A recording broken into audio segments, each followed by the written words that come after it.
5. We cannot serve both God and money. পঞ্চম যে সত্যটা প্রত্যেক খ্রিস্ট বিশ্বাসী জানা উচিত সেটা হলো যে আপনি ঈশ্বর এবং ধন উভয়ের সেবা একসাথে করতে পারেন না।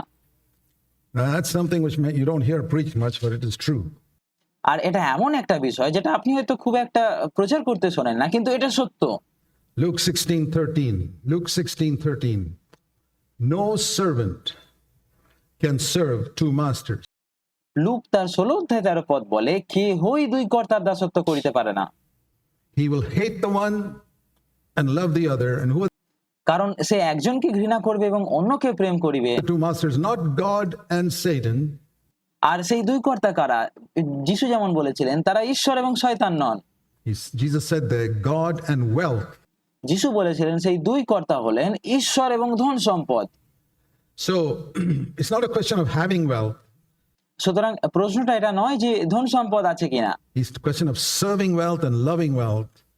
প্রশ্নটা হলো ধন সম্পদের সেবা করা এবং ধন সম্পদকে ভালোবাসা। I can have wealth, but if I love it and I serve it, I can't serve God. You can যার মানে হলো আমার সম্পদ থাকতে পারে, কিন্তু আমি যদি সেটাকে ভালোবাসি এবং তার সেবা করি তাহলে আমি ঈশ্বরের সেবা করতে পারি না। not serve God in money.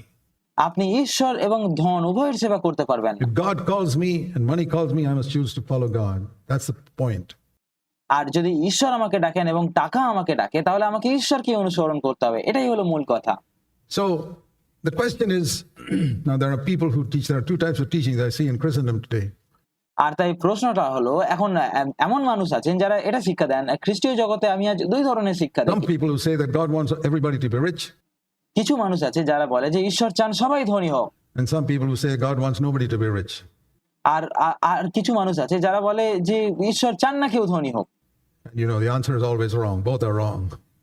আর আর আপনারা কি জানেন যে এই দুটো উত্তরই সব সময় ভুল। Because there are people who have given up their riches, like the Apostle Paul. কারণ এমন অনেক মানুষ আছে যারা প্রেরিত পৌলের মতো তাদের ধন সম্পদ ত্যাগ করেছেন। He was the son of a very rich businessman. তিনি খুব একজন ধনী ব্যবসায়ীর ছেলে He ছিলেন। gave up everything when he became a Christian. And he was really poor, I have to say that. এবং তিনি খ্রিস্ট বিশ্বাসী হওয়ার সময় তার সবকিছু ত্যাগ করেছিলেন, আর তিনি সত্যিই দরিদ্র ছিলেন, আমাকে এটা বলতেই হবে। Because there were times when he didn't have enough to eat. কারণ তাকে এমন সময়ের মধ্যে দিয়ে যেতে হয়েছিল যখন তার কাছে খাওয়ার জন্য পর্যাপ্ত খাবার ছিল না। He didn't have a blanket to cover himself with in the prison, and he had to ask Timothy for it. আর কারাগারে থাকাকালীন, জেলে থাকার সময় তার নিজের গায়ে দেওয়ার মতো একটা কম্বলও ছিল না, তাই তিমথিওর কাছে তাকে সেটা চাইতে হয়েছিল। But at the same time, Paul writes to some rich Christians in 1 Timothy in chapter 6. কিন্তু একই সাথে পৌল প্রথম তিমথিও তার 6 অধ্যায়ে কিছু ধনী খ্রিস্টানদের, ধনী খ্রিস্ট বিশ্বাসীদের উদ্দেশ্যে লিখছেন, Which proves there were rich Christians in those days. যেটা প্রমাণ করে যে সেই দিনগুলোতে প্রকৃতভাবে ধনী খ্রিস্ট বিশ্বাসীও ছিল। 1 Timothy chapter 6 verse 18. 1 Timothy 6 verse 18. প্রথম তিমথিও তার 6 অধ্যায় 18 পদ বলছে, Paul tells Timothy, পৌল তিমথিওকে বলছেন, verse 17, sorry, 1 Timothy 6:17. We begin প্রথম তিমথিও 6 অধ্যায় 17 at পদ। verse 17. Instruct those who are rich believers. আর এখানে তিনি বলছেন যে এই বর্তমান যুগের ধনবানদিগকে আজ্ঞা দাও। In this present world, not to be, so if anybody here is rich, it's not a sin. যেন তারা উচ্চ মনা না হয়, আর যদি এখানে কেউ ধনী থাকে তাহলে সেটা পাপ নয়, ধনী হওয়া পাপ But নয়। take this verse seriously. Don't কিন্তু সেই পথটাকে গুরুত্ব সহকারে be নিন। conceited. There's a great tendency in rich people to become proud.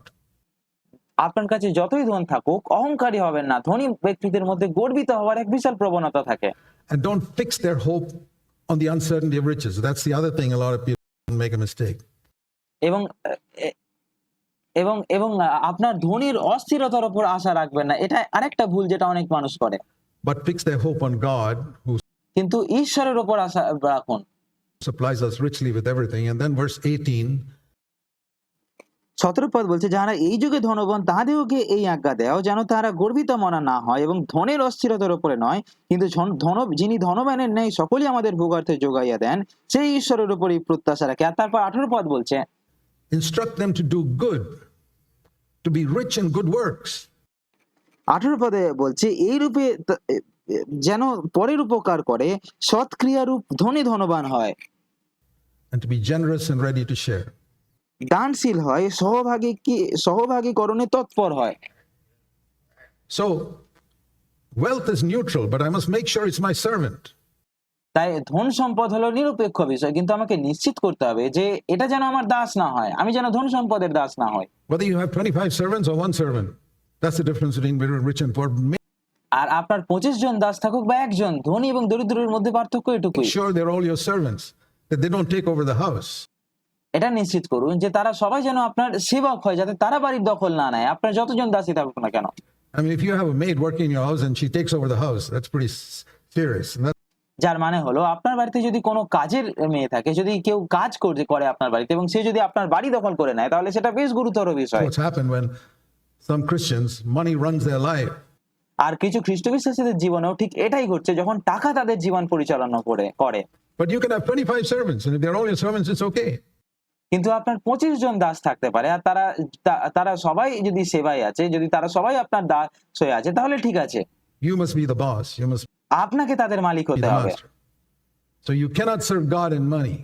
আপনাকে তাদের কর্তা হতে হবে। আর তাই আপনি ঈশ্বর এবং ধন উভয়ের সেবা করতে পারেন You না। have to make a choice. Lord, you're the one I'm going to serve, and whatever you give me, I'm going to keep under my feet. আর আপনাকে একটা জিনিস বেছে নিতে হবে এবং বলতে হবে যে প্রভু, আমি অন্য একজনের সেবা করব, তুমি আমাকে যা দেবে আমি সেটাকে আমার পায়ের নিচে রাখবো। Is it right to have a savings account? Jesus had a savings account. আর একটা সেভিংস অ্যাকাউন্ট থাকা কি সঠিক বিষয়? যিশুর একটা সেভিংস অ্যাকাউন্ট ছিল। You know, Judas Iscariot was the banker. It was not a very honest banker, but Jesus আর আপনারা কি জানেন, ইস্করিয়তীয় জিহুদা ছিলেন যিশুর কোষাধ্যক্ষ, আর সে খুব একটা সৎ কোষাধ্যক্ষ ছিল না, কিন্তু সে ছিল। didn't spend all the money Jesus received gifts, but he didn't spend all the gifts on the same day. আর আপনারা কি জানেন যে যিশু সমস্ত টাকা খরচ করে ফেলতেন না, যিশু উপহার পেতেন, কিন্তু তিনি ওই সব টাকা সব উপহার একই দিনে খরচ করতেন না। If he spent it all the same day, there was no need for a treasurer. আর তিনি যদি সবই একদিনে খরচ করে ফেলতেন, তাহলে কোষাধ্যক্ষের কোনো প্রয়োজন থাকতো না। But he kept it in the bank because it probably would be needed tomorrow or next week. So কিন্তু তিনি সেটা জমিয়ে রাখতেন, কারণ সম্ভবত আগামীকাল বা পরের সপ্তাহে সেটার প্রয়োজন হতে পারে, সেই জন্য। there's nothing wrong in having a savings account. সুতরাং একটা সেভিংস অ্যাকাউন্ট থাকার মধ্যে কোনো ভুল নেই। The question is, whom do you serve? প্রশ্নটা হলো, আপনি কার সেবা করেন? You serve God or money?